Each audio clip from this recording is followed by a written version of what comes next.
Hello and welcome to Mjonir the Movies Now Showing. This is the second edition of the Now Showing series, although it's not really a series, it's just whenever Neil's not here, and he's not here today. So, I'm with James as usual. Hello to you. Oh, And I'm David Yorkshire. Hopefully Neil can get back to us soon, but he's all loved up at the moment. Good on him. Anyway, what have we got out of this? Well, we've got a few sequels and remakes as usual. We had Toy Story 4 out at the end of June. Angry So Birds 2, the sequel that shouldn't have happened to a film that shouldn't have happened. oh dear. And we've got a remake of The Lion King as well. And have you seen anything of this remake? Well, I've avoided Disney films at the best of times, but I know a bit about it. Disney have gone crazy with this remake fever, pumping out huge numbers of remakes that are live action versions of their cartoons. Why they feel this is necessary, I don't know. They did that, of course. We had this Aladdin one recently, which obviously famously had Robin Williams in it, now gone. So they're sort of replacing as well beloved characters and story elements and music with this rehash. I don't know why. And it's strange that they're doing it in such a short time. That, like, it used to be that this Disney would do a big hit of the year, but now they're sort of burning through this back catalogue, as I say, at a rapid pace. I don't know what the plan is. It's like somebody in some shareholder meeting was getting really worried and thought we need to pump out as much content as fast as possible. But in the process, they're aiming this, I don't know at who, maybe at nostalgic parents to bring in their kids. But the problem then is the film's not aimed at the kids like the original. It's aimed at really a parent with nostalgia, and that's maybe why they're trying to make it grown up looking, like they did with the Mulan. They're taking away, I can't remember the characters, but I'm aware of the franchises and the productions, of course, but they're taking away some of the fantastical elements or the musical elements and trying to make it a serious film. Well, that's not what people enjoyed and watched it for. You didn't watch it for a serious film. If you want that, you can go see endless other productions. So I'm not sure what their aim is. It seems mistaken to me. I don't know how this will play out in the long term, because that's the real tell. I mean, a juggernaut like Disney can put out something like this and it might fly with it, with their name, the marketing, and the huge amounts of nostalgia behind, especially such a big hit, because it's one of the ones people remember. I mean, people tend not to remember, though, like Lion King 4 or something, because that was straight to VHS back in the day. But this one was a big hit. Yeah, this new one, apparently it's made quite a lot of money. It's heading up to $1.2 billion it's made, so there does seem to be some call for it. Although it is a rehash of the last one, as you say, and I think that, yeah, you're right. It's playing on that nostalgia, so it's made more for an adult audience than a children's audience. But I really don't see the point of it, to be quite honest, And because I mean it's just a complete rehash, even to the mm, point where you've got the old soundtrack being rehashed. So Elton John's returned to rework the music, which he, of course, he did for the 1994 animated version very famously. So this is probably the last thing he'll do before his retirement, actually. mm. Hans Zimmer is back. Hans Zimmer, the composer of generic film scores for big budget blockbusters. Oh, I hate Hans Zimmer. Who works at least 25 hours a day, because every film seems to have his music. So I don't know how this guy does it. I think he's got like an AI programmed in his basement to churn this stuff out. It certainly sounds like it. It's certainly soulless enough, although it might just be because Hans Zimmer's from certain. Sorry, my microphone seemed to go a bit strange there. Just a bit there. I think the tell with this one is, if you ask folk honestly, will this film be remembered like the original Lion King? The answer's no. Nobody in 20 years, 30 years is going to be talking about the remake of Lion King, they'll be still talking about the cartoon, just like the original Disney cartoons that are now decades old already. That go way back. People still talk about those and find them fascinating. Ones made in the 50s. That's right. Yeah, I mean, would you remake Snow White, for example? Oh, I'm sure they'll get around. Yeah, I'm sure they will. But Snow White is such a classic. It's remembered by pretty much everyone. This is one of the films that's really gone deep into the cultural consciousness. Generations that crossed. That's right. I watched it when I was a kid in the cinema. So it's come back generation after generation. It's just like Wizard of Oz, and they've tried to remake the Wizard of Oz a time or two, of course. Very famously the one with Michael Jackson's son, The Wiz. And it's never really come off because everyone wants that original version. It's just so perfect. So why would you remake perfection? That's just what happens when it's sort of, if you really hit all the notes, you've sort of closed the door to anybody else unless they've got something amazingly visionary and better than that original. Yeah. Which is not a bad thing, because do we really need 10,000 not as good copies of something that did it really right years ago? Not really. I mean, the answer there is not to keep failing. The answer is to don't bother and do something original, or you have to prove that you can do it amazingly better. But I really find it hard to believe most of these people doing the lame rip-offs think that they're doing anything other than that. That's right. You see, I would avoid these things entirely. I obviously write poetry and so on. Buy the latest collection of poetry, by the way, folks, the anthology. We've Seen the Same Horizon. It's available now. Get a link below. I'm telling them to put a link below because he'll not do it himself. So if you see a link, it's because I told him to. Yeah. Yeah, it's been lovingly crafted and brought together. 13 poets brought together by Christina Finlayson Taylor. And yes, I think you should invest in your own culture, and there it is. So anyway, after that shameless bit of promotion, well, we're promoting all these other people, aren't they, in a way? That's right. So I'm an artist in my own small way, as you are. You're also an artist and craftsman in your own way. And would you try to copy something that is perfect? No, that's even even with if you would never, as a poet, look at somebody else's poem and think, I'll do a kind of version of that. It's totally alien, the thought of doing that. Same with if I saw somebody did something amazing. There's only two reasons you would ever try and, as a craftsman, you might try and do something similar because you want to learn the skill, but you wouldn't, and you'd show it off maybe to your mates in the circle to show, look, I've developed this skill. Kind of like a sportsman would say, look, I managed to lift a certain weight or jump a certain height or match a certain track time.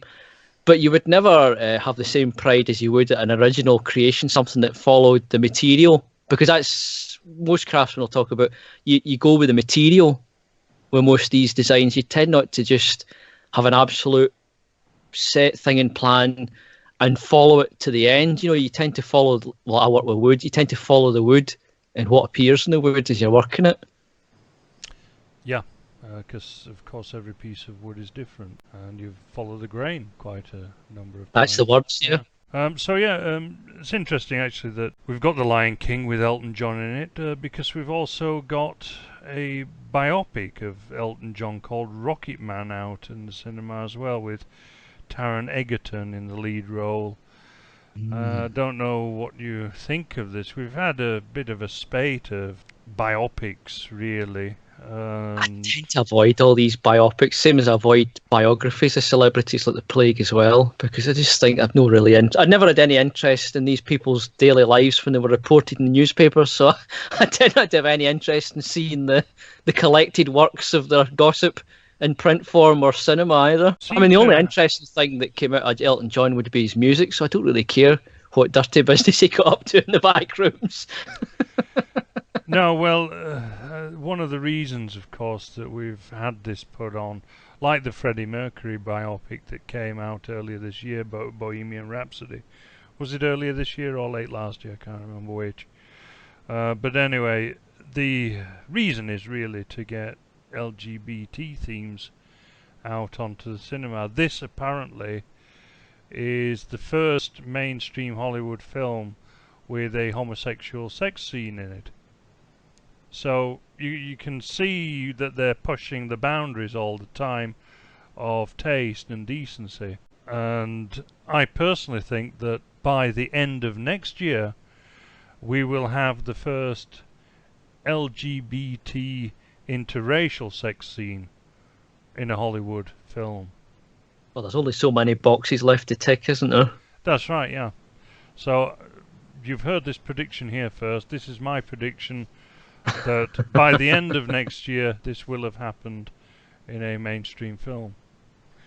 And frankly, though, these biopics, they seem to follow a certain formula.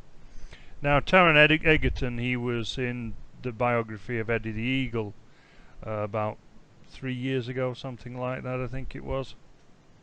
And there always seems to be this tension between the young male and the father figure, and the father figure is either extremely authoritarian or aloof or absent or whatever, and often this is not true. For example, Eddie the Eagle's father was incredibly supportive of his endeavours at skiing. I folk forget that Eddie was a national hero, bigger than really any of the other sportsmen they would call genuine. He was a living legend. His dad would have been swollen with pride at the fact that people were at home and pubs and at the stadiums were chanting his name. Yeah, well, his father, who was a plasterer, he took on extra work to fund Eddie the Eagle's endeavours. So this idea that he wanted Eddie to stop and get a proper job and so on, which comes up time and time again in all these biopics, and it's the same. They doubted his dream, but he fought on regardless and proved them all wrong. Yeah. Such a cliche. It really is a cliche now. See, I saw the first 20 minutes of the Freddie Mercury biopic, Bohemian Rhapsody. I turned it off after 20 minutes because it was the same cliches over and over again. You know, his father was Indian, traditional, wanted him to get a proper job, not go out into these horrible nightclubs and so on. And so even now we've got to the point where that was a bit controversial in a way, because they've deconstructed a traditional ethnic minority group. So they were actually on shaky ground there to a degree, because normally they only deconstruct white traditional society and culture. But there they've actually made the leap, and they're deconstructing other traditional cultures now. The virus has adapted and started to spread to new hosts. Yeah, because eventually, of course, that's the thing about the cancer of leftism, that it wants to spread, and it wants to spread to the entire world. So eventually it will actually make that leap, because once white culture is completely destroyed, what's left? Well, destroy other cultures. So ultimately we're in a way in this together, but separate, because of course the only way to defend traditional cultures is to be separate, because otherwise you don't have your own traditions anymore. You just have a hodgepodge of the entire world, and that's not a traditional culture at all. It's exactly what the left want. It destroys traditional culture. So this is why we're nationalists, folks. You know, and just trying to explain this to people who don't realise. But yeah, of course, the exception was the Tolkien biopic, because Tolkien's father, of course, died when he was very young. So they couldn't have this deconstructed father figure who was traditionalist and aloof and nasty and so on, because he was already dead. So what they had, of course, was the patriarchy instead. This who meet in the town hall on Tuesday afternoons if anybody wants to see them. The legendary patriarchy that control everything. Yes. Yeah, bring your own beer. But yeah, we've had a number of these LGBT biopics. We had the Danish Girl a couple of years back about Lily Elbe, stroke Einar Wegener, who, that was his real name, this Danish painter. Actually, I've not seen that, obviously, because I don't really want to get involved in it. But I might actually watch it and review it, because I wonder if they'll skirt around certain issues, like the fact that Lily Elbe, or Einar Wegener, as his real name was, he was actually conned into having the operation, believing that he would be able to get pregnant with this artificial vagina and everything that they were putting into him, and it of course killed him. This is the thing. Oh, and I wonder if that's actually explored. That he had this idiotic idea that he would actually be a proper woman, and they conned him on. People like Magnus Hirschfeld, who's a very famous Jewish homosexual communist who came up with these words like racism and transsexuality and all these buzzwords for the left now. And he supervised some of the surgery that he had and conned him on that he would be a proper woman. God, you'd have to be really totally wrapped up in an illusion to fall for all that, wouldn't you? Because it's so outside the bounds of reality and science. Yeah, absolutely. And of course, we've had The Imitation Game fairly recently about Alan Turing, who was caught soliciting a couple of times in public toilets. Don't know if that's brought into the film. As I say, don't really want to watch these things, but sometimes I suppose you have to, just to see what the enemy is up to and everything. But anyway, getting on and getting away from that, we've had some predictable stuff. We've got another Spider-Man film, because they've got to keep churning those out.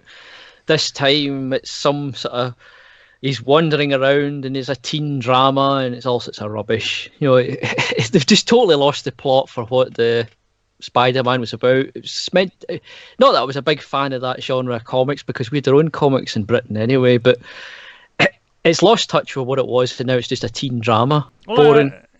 I did actually read some of the Marvel comics when I was a kid. I used to read Thor, for example, and Ghost Rider, and which was made into a film with Nicolas Cage, of course. That the legend, fine actor. Oh, no, not the bees. Finest actor of his generation. Oh, definitely. And doesn't get any parts because his real name's Coppola at all. Anyway, one thing I noticed in the Spider-Man film was the fact that he's now got an Asian waifu. Did you notice that they've thrown poor old redheads once again? Yeah. You notice it all seems to be redheads they write out. Strange that. Yeah. That's right. I either write them out or make them into villains. We'll come on to that in a little while, actually, because there's another instance. Yeah, of course, we've got the Little Mermaid remake, which has caused a lot of controversy. Again, redhead, out of the window, bring in a black. Very strange. Yeah, we've had it, of course. I think the first example was with Annie, wasn't it? Which was going back about 10 years ago now, isn't it?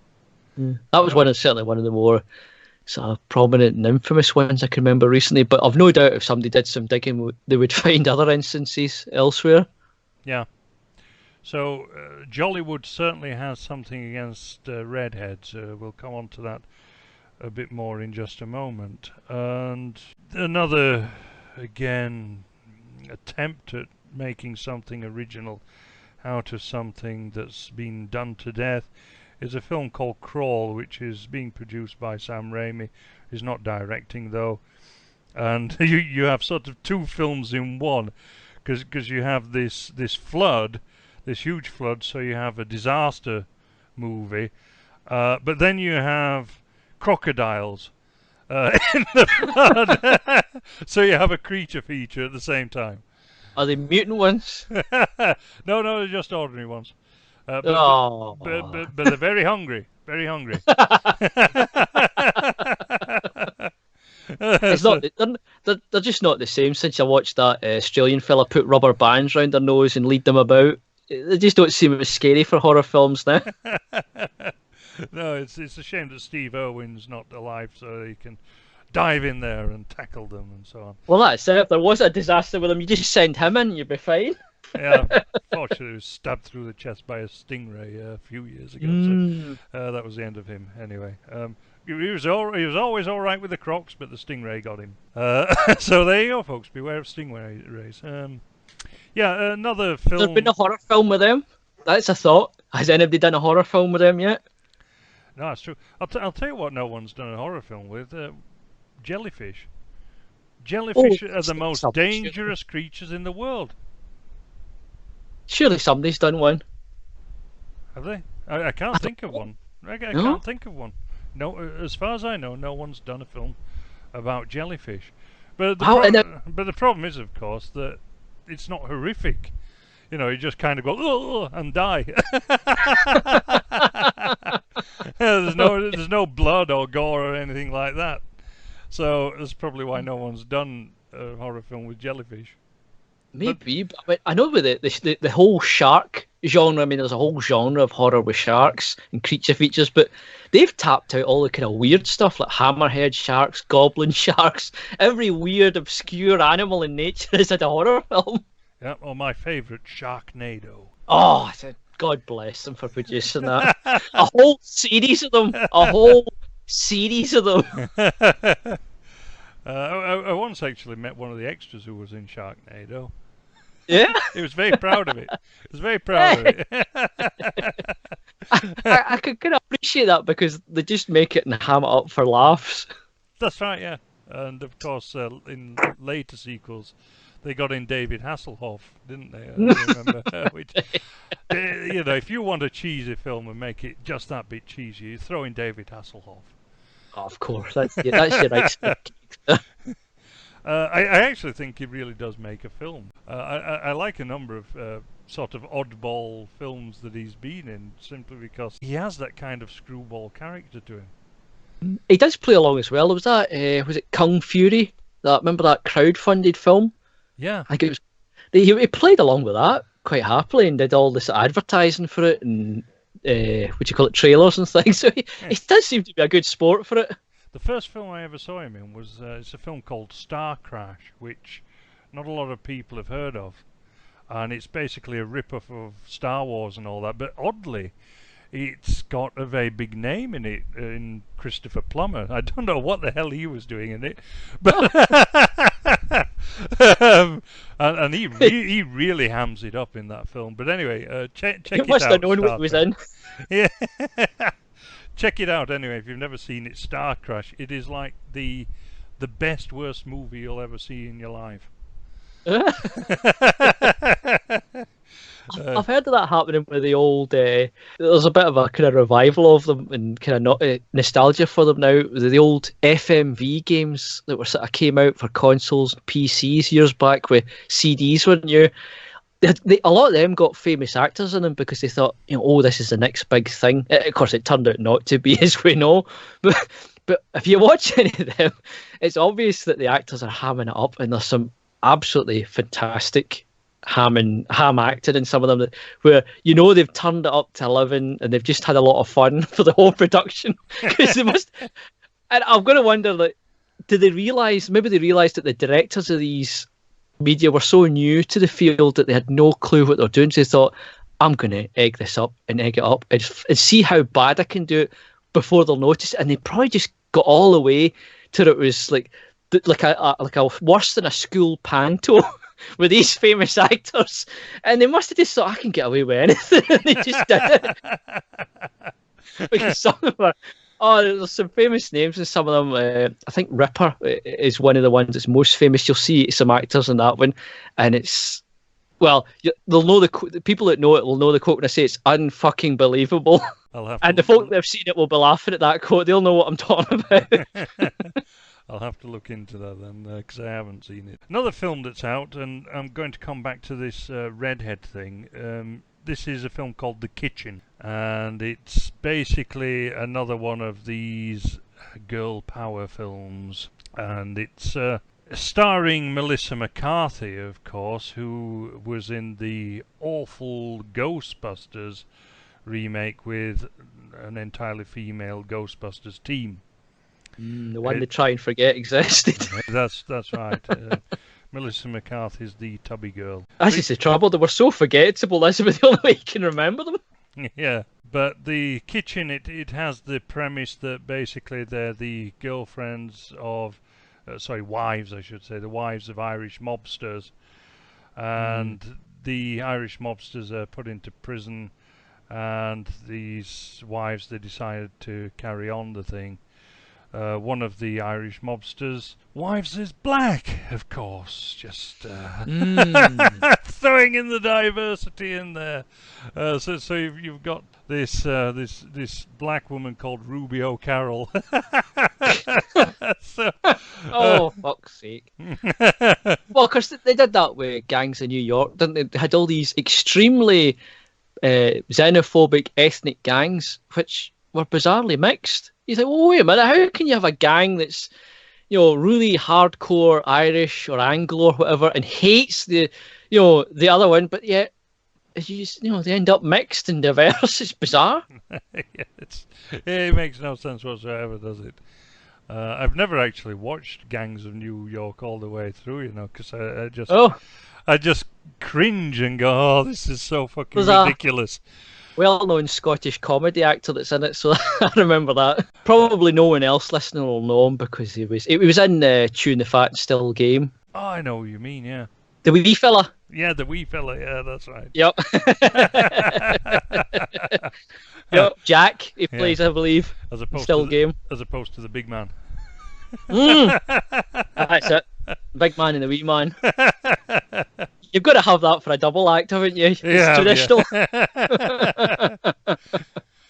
I always thought it was weird. Like, all these double acts, they just come together. They tell you it's just random how they came together. Yeah, how often do you end up with a successful and it's always a wee fella and a big man? Now, I mean, the title itself is a play on words. It's a joke, basically. Again, on feminist lines. Because The Kitchen, it's taken from the district of New York called Hell's Kitchen, which is where it's set. But equally, it's because they're housewives, you see. That's the joke. Hey, da-dum. Oh, dear. So this is what level we're at here. And, of course, the mad psychopath in the film is Domhnall Gleeson. You remember Domhnall Gleeson, do you? Nope. No, you don't. I'm not very good with names. It's our old friend General Hux in Star Wars. Oh, yes, God. the redhead. So he's the really intense Vietnam vet. So you got deconstruction of Vietnam vets as well, and he's a hitman, and he's basically come back to settle old scores, but apparently he falls in love with a woman anyway. But again, there's this idea that the redhead is is some nutcase or whatever. Yeah, that's right. Yeah, strange. Just as General Hux, he was this defaced, as he was called in the film itself, in The Last Jedi, evil and incompetent at the same time as he's a general in the Star Wars film, of course. So you have pretty much every negative character trait that is possible to throw at a person just because he's red-headed, and of course this happens all the time now. I tell you what, the redhead people have a better claim for folk being prejudiced against them than just about anybody else right now with the way things are going. Well, that's right, and traditionally, of course, the redheads are an ethnic group. They particularly come from the extreme northwest of Europe, particularly Scotland. And Tacitus indeed mentions them in his what is it, Agricola, I believe it is the text, where he talks about the Caledonians and that they have red hair and so on. So these are specific indigenous people in Europe, and they're being absolutely attacked vehemently by Hollywood and the Jewish elite in Hollywood, of course, and in the media in general, to the point where they're actually now being bullied literally all the time in real life as well, because of course we know that the left always tells us that if you pick on blacks and so on, like where they go up in arms about the birth of a nation and those kind of films, and they say that, oh, this is so terrible, that this is discrimination, and yet you've got this quite openly against redheads. So yeah, and same with TV. It's open season all the time.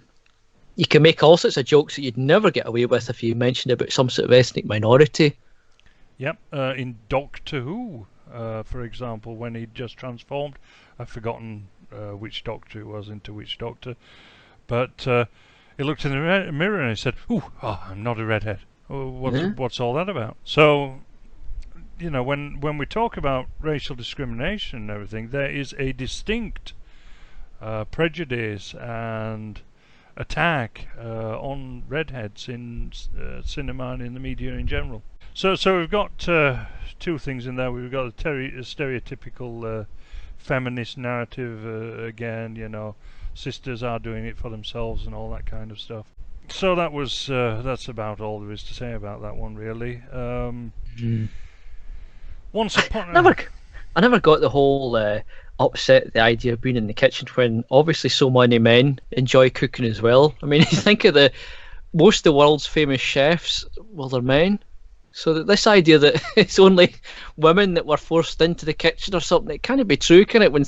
You can go back decades and find men, and all these famous chefs. Yeah, it's very true. And it's this idea that wives stayed at home and so on, but of course if they're looking after children, then they're going to stay at home.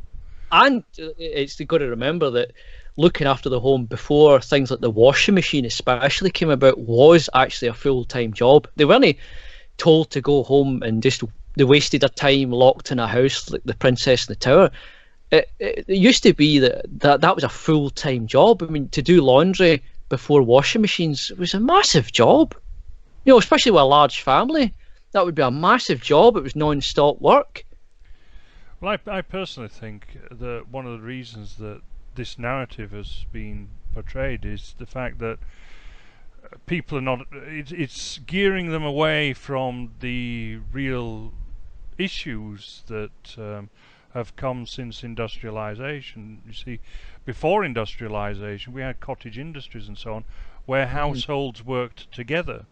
The whole household, and in fact the whole village, would be a community. That's it. I mean, you look at a lot of, like, tool makers and things in the past. The wife was part of the trade as well. Same with farms. I mean, there's no way a farmer's wife wasn't involved in the running of the farm, be it looking after animals or whatever. That's right. So whole families and communities worked together as a whole.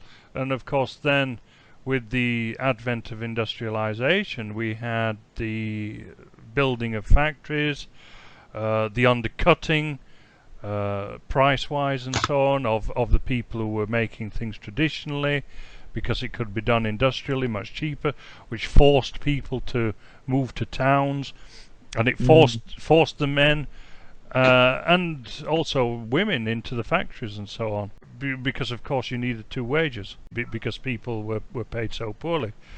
But a lot of these ideas really come of women being in the home, come from the middle classes. It's really the middle class idea that the men went out and did business and so on, and the woman stayed at home.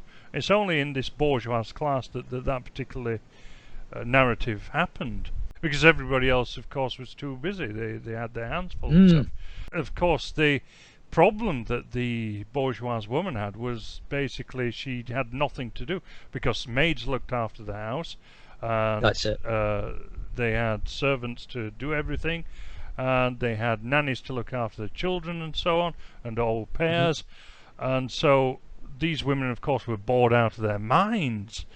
And I mean, even in the last century, you're talking about after the sort of invention of electricity, a lot of people were still essentially living the same life, albeit even in an urban environment, that they would have done hundreds of years before, or still manually cleaning things, scrubbing things. There was a few mechanical gadgets and aids, maybe some modern chemical detergents to help them clean faster, but it hadn't changed much at all. And it was a full day. There was no boredom. Yeah. And there was a lot of peer pressure to maintain, yourself as decent. Yeah.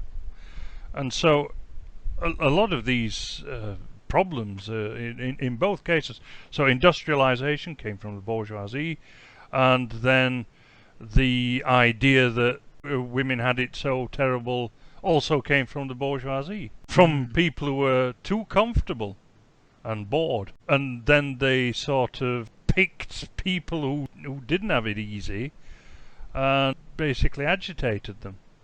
And said, "Oh, you're being discriminated against." So, well, yeah, in a way they were, but certainly not. The man and the woman in a household didn't discriminate against each other or whatever. They worked together as best they could to get through life. Whereas it was the household they were trying to build up, yeah, and the family rather than an individual. That's right. Yeah. So all this trouble really comes from a particular caste in society. Also, much of the problems, I'd say, of modernity was the shift from the idea of the family to the individual. I'd say that was one of the biggest shifts in perspective in general from how people think. People think in individual terms now rather than family, albeit even their direct family or the extended, whatever. But that shift, I think, is one of the most significant. That's right. I mean, I come from Yorkshire, and we held out for a long time in the traditional family structures and extended families and so on. And this really is reflected in our linguistics, and we prefix, even now, quite ones who come from traditional families and so on, we prefix first names with "our" if he's from your family. So we talk about our John, our Robert, and so on, if he's a member of your family. So in these old traditional family forms, it's still there in linguistics, and language, of course, is a big reflection on how a society is operating, and of course this is one of the reasons why we've had the deconstruction of language that has come from the left, and again from bourgeois and Jewish thinkers. So it's really been done to undermine traditional notions of family and of community and so on, and race, ultimately. But anyway, back to films. Once Upon a Time in Hollywood is Quentin Tarantino's latest film, and that's come out in America. It's not come out yet in Britain. It's due out a bit later this month. I think it's next week, actually. Seems to be set to be a hit as well. I don't know, actually. I don't know. Apparently it's done 78 million in the box office already, and it's not come out here, so I'd say if it'll probably be getting at least half that again in Europe, so it'll at least wipe its face, as they say, Yeah, but doesn't the film have to make twice its budget to break even? Yeah, it does, but I think it might make it with the European release and the dregs it gets elsewhere. It might make it, because in the past it used to be about 3/4 would be the American release, but it seems these days that it's kind of shifted, hasn't it? How the profits go, they seem to get about half in Europe, don't they? Yeah, but by no means is it going to be a big hit, this, by the looks of things, because if it's I think you're actually right now I think about it. Yeah, you're right enough. Unless it's going to make a lot more in America soon, it's not going to be a hit. It'll just at best break even then. Yeah. Yeah. And it's interesting because you've got some huge stars in it, like Leonardo DiCaprio and Brad Pitt, who play the two male leads. And then you've got Dakota Fanning, Bruce Dern, and Al Pacino in the supporting cast. So it's got some big names in there. I think Kurt Russell's got a small part in it as well, if I remember rightly. Yeah, because he tends to play in quite a lot of Tarantino stuff, doesn't he? I think he's got a little bit of a cameo or something like that in it anyway. And funny enough, we were just talking about Bruce Dern the other day. He's a good actor. Oh yeah, it's a shame when you see good actors in stuff in some film that maybe you don't like. Do you know what I mean?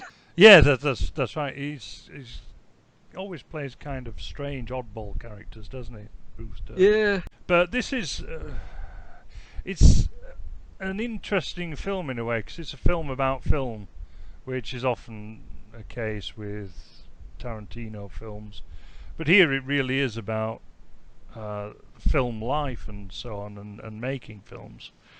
And so you have Leonardo DiCaprio as this guy Rick Dalton, and his star is fading, and he's got a stuntman called Cliff Booth, who he works closely with. It's based on the relationship between Burt Reynolds and Hal Needham, actually, because they were also close friends, as well as Hal Needham being Burt Reynolds' stunt double, to the point where Burt Reynolds got Hal Needham a job as a director. He directed Smokey and the Bandit on Burt Reynolds' sort of say-so, that he basically cleared it with the production company and said, give him a chance as a director, because Hal Needham actually wrote the original script for Smokey and the Bandit, and said, why don't you direct it? And so got him the job.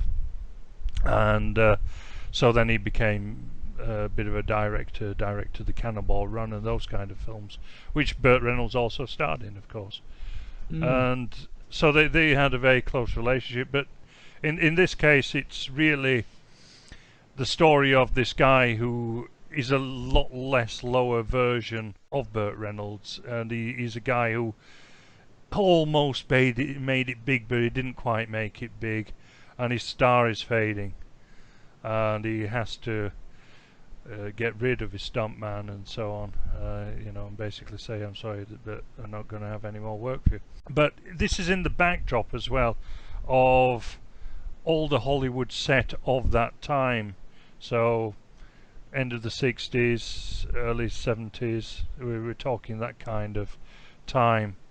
And we've got Sharon Tate in there, and Roman Polanski, and the Charles Manson family, as they were called. So you've got this plot narrative in there as well as at the same time. And it's very interesting that that's been thrown in there. Because surprised they didn't include it at all. Well, we remember, of course, that Quentin Tarantino defended Polanski's child rape on the Howard Stern show back in 2003, and it came back to haunt him, of course, early last year. And I did a little video on that, so if you skip over to my channel, you'll see that. And I think that it's very interesting that here what we're doing is we're gaining sympathy for Roman Polanski, and he's played by Rafał. Now I've got it's a Polish name, so bear with me here. Rafał Zawiarusza. I think that's how you pronounce it, but I could be wrong. A bold attempt. Yeah. He's known in Poland, but not really out here at all. But he plays Roman Polanski, and he's a Polish Gentile. He's an ethnic Pole with a very sympathetic looking face. So we're getting a lot of sympathy for Polanski here, it seems to me. And Polanski's new film, interestingly, is due out next month. So this, to me, has been scheduled really to coincide with Polanski's film coming out next month, to gain sympathy for him before it comes out. It's hard to imagine it's a coincidence. Mm. It is ridiculous when you think of these people living in exile, still somehow working and so on. It's bizarre. I know. And everybody just pretends somehow it's normal. They work for them. They'll do jobs for them. You're like, well, wait a minute here. You okay then with what's going on? You just say you think it's unjust. They never speak out, really, apart from the ones that regret it later on.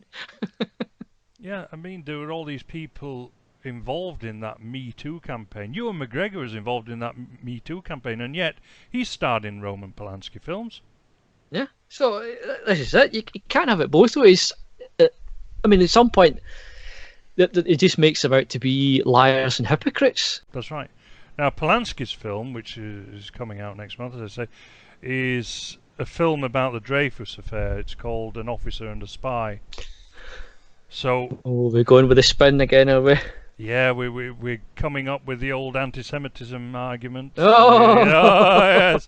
So for those of you who don't know, Dreyfus, he was a French army officer, and basically he was accused of spying for the Germans and handing them information about new artillery parts, and he was imprisoned on Devil's Island basically for life until he was pardoned.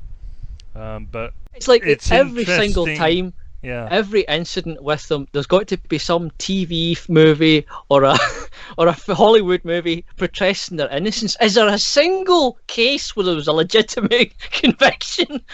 Let's just get a short list to start with, ones they agree on. So yeah, this again is to garner sympathy for him as a Jew. He's always pulling out these cards, like, for example, usually, of course, it's the Holocaust, but he's done that already with what was it called, the piano, if I remember rightly. Was it the piano or the pianist or something? The pianist, wasn't it? Yeah. So he's done that already, so he can't do it again, really. Oh, do you think? well, we'll see. But he's come up with a new angle, which is, of course, this officer and spy film about Alfred Dreyfus. So again, they're using this anti-Semitism angle to protect him from criticism, and to protect Jews in Hollywood in general from criticism. Don't forget as well that this is Quentin Tarantino's first film without Harvey Weinstein. And I find it very hard to believe that Weinstein's reputation hadn't reached the ears of people so high up and well connected. Well, I'm sure that long ago, while he was working with them, you know. Yeah. Well, I'm sure that Tarantino is involved in all this, because it's very odd how he leapt to their defense and said, move along, nothing happening here. There's nothing, they did nothing wrong, and so on. Well, on the video that I did, you can actually hear the actual footage of what he said, so check that out. We'll maybe fire the link of that below as well. Yeah, absolutely. Easy to find. And it's sorry to interrupt again, but it's also relevant again currently with all this stuff going on with Epstein. You know, you've got somebody who's extremely famous and has been on the run. You know, it's a very similar sort of situation. Still working, still somehow making money, but now rounded up suddenly with weird things happening to him. All very strange. Yes, it's extraordinary as well, the prevalence of it going on at the moment, and the people involved, and also how it's still being covered up.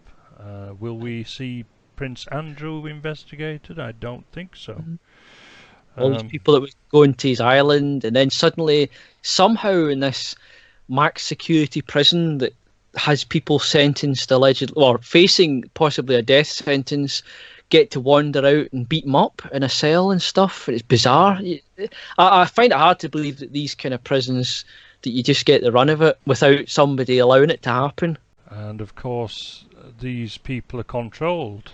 These puppet politicians, like the Clintons, of course, have been involved in Epstein, and the current president of America, Donald Trump. So, Trump, our guy, and all that lot. Oh dear. Yeah, right. Just trust in Q. The wall will get built any minute now. Any minute now. The last thing that I want to come on to, I don't know if you want to come on to anything else, but Oh well, just to mention that the remake. While I remember we're talking about the remake frenzy, and it really is like right now it's just sequel and remake frenzy in the cinema. But I just remembered the Lion King. What makes it more interesting is it's a remake of a remake, in the sense that it ripped off a Japanese series way back called Kimba the Lion, and it's a hell of a coincidence to think of a lion in the Disney one called Simba on a journey to find himself, and then you've got a Japanese one made in the 50s with Kimba the lion on a journey to discover himself. It's beggars belief to think that all these things are coincidence and nobody ripped anybody off, isn't it? Mm. And when I find out something like that, it makes me wonder how often these things happen, and I'm just not aware of it because I don't speak Japanese. I'm not particularly well versed in Japanese cinema, and certainly not in cartoons. So I don't know how many of these things are actually inspired by some other people's, modern media or even folk stories and legends, and just never credited properly. Yes, it's very true. Although, I mean, in some ways, some and quite a lot actually of stories are written and rewritten, and so on. Look at how many times the King Arthur legend has been written and rewritten throughout the centuries. But it feels a bit dirtier when I look at the Kimba the Lion and Simba the Lion, two cartoons. We're not talking about an eternal legend. We're talking about something that's ripped off of the Japanese and never credited. Very true. Yeah, very true. And that's a bit. It's more. It changes from using like the King Arthur theme to. Well, I'm obviously not a lawyer and I'm not making a legal claim, but it feels closer to plagiarism. Yeah, that's right. Especially if it's an original idea, which it would appear that it is. So the last film I want to get onto then is one that's just been filmed. Actually, it's just finished filming the end of last month, which is the remake. It's a remake again, although in a way it's not, because it's the film Dune, which is, of course, is going to be an adaptation of Frank Herbert's very famous novel, which was filmed by David Lynch in, what was it, about 1982-ish, was it, something like that? Yeah. 82, 84, I can't remember which. Round about then. The incredible aesthetics is what everybody remembers. Yeah, and the cast. I mean, it was a fantastic cast. Yeah, that's right. I think that the storytelling in Dune, the first Dune, was absolute bollocks, but the aesthetics he got absolutely bang on, and there are particular shots, like for example, where they dock into the Highliner, and the aesthetics there are just magical. It really is a superb piece of cinematography and so on. And both in the ship where the Atreides are, and also the Highliner itself, where it goes through like an ornate keyhole almost. It's brilliantly done. And you could tell how influential it was for every TV adaptation and other people's artworks, even in like art books or just various websites with artists. They all seem to pay kind of attention to that Lynch film for their cue for how to design the Dune world in their own works. Apparently this new one is being directed, or it's been directed now, by Denis Villeneuve, who he directed the last Blade Runner late sequel. Was it the beginning of last year or the end of the year before? Another sequel that didn't need to happen. Yeah, and frankly it was appalling. And I wonder, actually, given the fact that he made such a ham-fisted attempt of the Blade Runner sequel, how this is going to be, because he failed on so many fronts. Aesthetically, he did some things that were okay in the Blade Runner film, although really they were just ripped off of Ridley Scott. But he didn't do anything that was original. One of the worst things I think in the Blade Runner film was that it was terribly slow, and also the plot holes and logical fallacies and so on that were so easy to pick up in that film that they were absolutely gaping. And I fear that this will be the same in this film. Well, one of the problems that's going to come up with the film, I don't know obviously because we haven't seen it yet, but one of the sort of, what we call it, like a bump in the road that so many fail at, is the same one I saw with the now finished Game of Thrones TV series, where when you've got young actors or young characters, they often cast older actors to play them, and you end up with either somebody ridiculously too old, because of course children grow up so fast, so a few years makes a massive difference, and you end up with a situation where you've got an 18-year-old trying to play a 13-year-old, let's say, and the script is written off the book, so they act in an immature manner. So you think this 18-year-old's a dickhead, he's acting pathetic. But then you find out in the book, he's meant to be 12 or 13. And this is the problem I saw in Dune adaptations on TV. The film with Lynch did it by just making him appear wiser and more mature, while in the book you had a young, precocious child instead.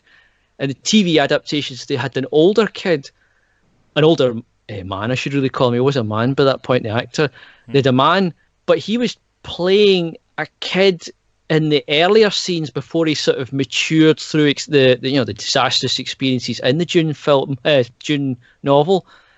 So he ends up coming across as this kind of bizarre adult, because he looks like an adult. So when he acts like a child, it comes across as horrendous, because it's a completely unacceptable behaviour for him to be this temper tantrum in immature way, especially somebody so privileged and well educated to act in an immature manner and obviously adult form. So it's a roadblock. I don't know how they're going to address it in this upcoming film. Are they going to do what Lynch did and just ignore the immature aspects and make him older and make him play a more mature and more sensible person? Or are they're going to make the same mistake as the TV series and have this kind of adult completely acting an inappropriate character? I don't know how they'll address it, but it's a shame that they can never seem to find younger actors and actresses for these roles, because obviously the original film, the original novel or story they're adapting, if it was good as it was, then there's usually a good reason for the writer to make the character young. Because then that's part of the aspect. It maybe has some aspect of vulnerability or inexperience and naivety of the character. If you make everybody 18 plus, then it's a totally different story. The idea in Dune of this, actually, what you've got to remember from the film, you keep thinking it's an adult man, but in the book, it was a child that went through all these horrendous things early on, and the constant fear of assassination. That's actually a child. You got to remember. Yeah, and so one thing that they've done is they've cast this young actor called Timothée Chalamet as Paul Atreides, and he is very young looking. So I think that's how they're going to try to get away with it. Not a bad route. No, but the trouble with that is then what do you do when he's older? Because the film is over years. The novel is over years. Well, the thing is that he's 24 years old, but yet he can look extremely young. He can look very baby-faced. We'll see how it goes. It is very difficult to do those, as you've said. But obviously, we have no idea of what's been done, and perhaps there's also a child actor involved as well at some point. I don't know. But one thing I do know is we've got a lot of diversity casting. So this is a significant shift from even the novel. Yeah. So we've got Oscar Isaac, who we remember from the Star Wars films.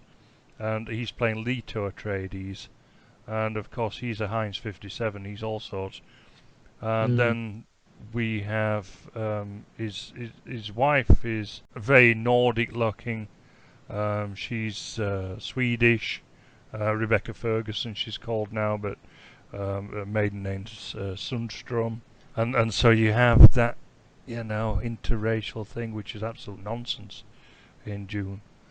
Yeah, but it was all about families and bloodlines, and obsessively so. When you read the books, it's obsessively so. These people are xenophobic to degrees that you just can't imagine. Absolutely, yeah. So they've deconstructed that aspect already, we can see. And to do that to a work like Dune is absolutely... It just shows that they have no respect for the source material whatsoever. At It's least cutting the guts out of it. Yeah, at least Lynch had a lot of respect for the source material, even though he deviated away from it and so on, because ultimately I think that Dune is unfilmable in many ways, and you have to, as a film director, realize this, because if you actually make Dune, you would be there in a cinema theatre as a member of the audience for about 3 days or something. Watching, It's true. I think it'd have to fact, be a mini-series at least, or some sort of maybe lots of short stories adapted from it and film it that way. It's the only way I could see it being faithful. No. So, I mean, the first guy who had a go at Dune was Alejandro Jodorowsky, this South American Jewish director, and he was going to make some kind of 14-hour-long epic. And, how many cinemas would have been willing to put on a 14-hour film? I don't know. Yeah. But he also wasn't going to make Frank Herbert's Dune. He was going to do his own thing with the material, and it's funny actually, because this has gone down into legend now about the film he was going to make, and he had Pink Floyd on board to do the music, and he had the artist H.R. Giger and Möbius to And a phone, do like the 2 sets phone and books so for a on. script, wasn't it? It was Yeah, massive script. that's right. Yeah. And everyone thinks that for some reason that he was going to make a wonderful film, but there's no evidence of for it, that. No, that's right. Again, I think it's this sort of Jewish mystique and so, and he's another one who has extremely bizarre sexual predilections. He stated something on it's a documentary called Jodorowsky's Dune, which is about the making or unmaking of Dune. He's he's obsessed with rape, for example, and basically sexual torture and that kind of stuff. He actually raped a woman on set in the making of El Topo, which doesn't get talked about much. So Isn't it bizarre that you... Yeah, he raped this actress Mara Lorenzio. On set, it was absolutely crazy. But where are all these? Oh, carry on. But in this Jodorowsky's Dune, he actually said about it's bizarre. He said, "It's different. It was my Dune. When you make a picture, you must not respect the novel. It's like when you get married. No, you go with the wife, white. The woman is white. You take the woman." If you respect the woman, you will never have child. You need to open the costume and to rape the bride, and then you will have your picture. I was raping Frank Herbert, raping like this, but with love. With love. This is the kind, I mean, sounds like a loony. We do talk about how kind of crazy Jews are and how they think and so on, but this is. This is really how they think. Question there is, absolutely insane. where's all these Me Too feminists? Where are all these people who hound people online because they said some sexist statement, that'll turn out to be something very mild, like a joke about go back to the kitchen or something, and they'll get hounded till their careers ruined and they're sacked, or they're crawling about crying, making an apology. Yeah, here's a guy who's a rapist joking about rape, and yet they're all fawning over him. He'll appear on all these like BuzzFeed and all these websites, internet websites that are, constantly pandering to the feminist angle and the politically correct angle, whatever the current, left mainstream is, they'll pander to it. And yet you'll see people like him get a pass when they go beyond the pale for what the average person would say. Yeah, that's right. So I hate to think what Dune would have looked like. It would have been the only thing I saw that people seem to be interested in is, over and over again, you see these paintings and sketches, but of course these things I don't think were his anyway, were they? Those would have been another artist that would produce paintings. This is, as I say, that was the artwork of Möbius and H.R. Giger. Now, so really, it's them that should be getting the credit for coming up with an interesting vision for the costumes, but that's not a proof of a good script or a good film. Yeah, because actually Ridley Scott inherited some of this for the film Alien, because of course H.R. Giger and Möbius worked on the sets for Alien, so this came off the back of the aborted Dune project. But we'll get onto that when we look at the Alien franchise, which we'll look at in a future episode.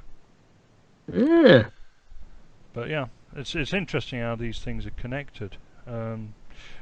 Going back to Blade Runner, actually, we had the death of Rutger Hauer a few days ago, didn't we? Oh, yep, that's a shame. Yeah, I mean, it was a bit of a shit lib and everything, but he did come up with those lines, which are very good, and they actually make the film in a way. Well acted as well. Yeah, that's right. Give him that. Yeah. He actually didn't play in a lot of good films, to be honest. I've seen him in so many terrible B movies, because I can remember, you'd look through the TV lists and say, "Oh, Rutger Hauer." Because what do you remember from? The only thing anybody ever remembers him from is Blade Runner. So you look it up, and it's another terrible, terrible sci-fi or fantasy film. He seemed to be just stuck in all these direct-to-video sci-fi and fantasy films, which were terrible. Yeah, that's right. He did quite a number of them in the 80s and 90s. Although I remember The Hitcher was quite good because it was original for the time. But I watched it again about 20 years later. I thought, well, that wasn't great, was it? So at the time that it came out, it was something that was quite good. But I think that the format has been done to death now, and it looks pretty dull. So it probably wasn't spectacular even at the time then, if it's aged that badly. No, well, sort of relying on some novelty. Well, it's that typical stalker slasher kind of film, really.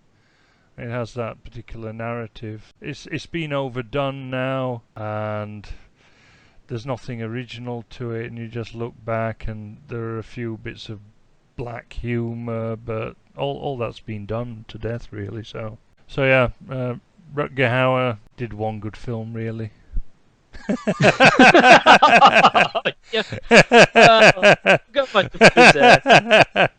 suppose there's a lot of these actors end up, being a B-movie actor. I suppose that's not bad as a career, isn't it? You'd be quite. That's still making it compared to most people that end up nothing but a clothes catalogue extra. but to give him some credit here, the good film he was in was a classic. So, and it was remembered. Yeah, that's right. He will be remembered for that one film. But what a film! I mean, one hit is not bad. I mean, I think we'd all be happy to have one spectacular hit like that, even if that was all you got a taste of it. It's like Procol Harum, for example. They only had one big hit, but everyone remembers it. Yeah, that's true. Especially you think of music, it's quite famous, isn't it? One-hit wonders. Yeah. But better to have that one hit than nothing at all. Why? And usually these people that get the one hit have got a career made off it anyway, or a lifetime money in retirement. That's right, yeah. So, I think that we'll leave it on that message. So, thanks very much to James, as usual, for being here, and we hope that we'll be back with Neil for another Mjonir the Movies very soon. Bye for now. Goodbye.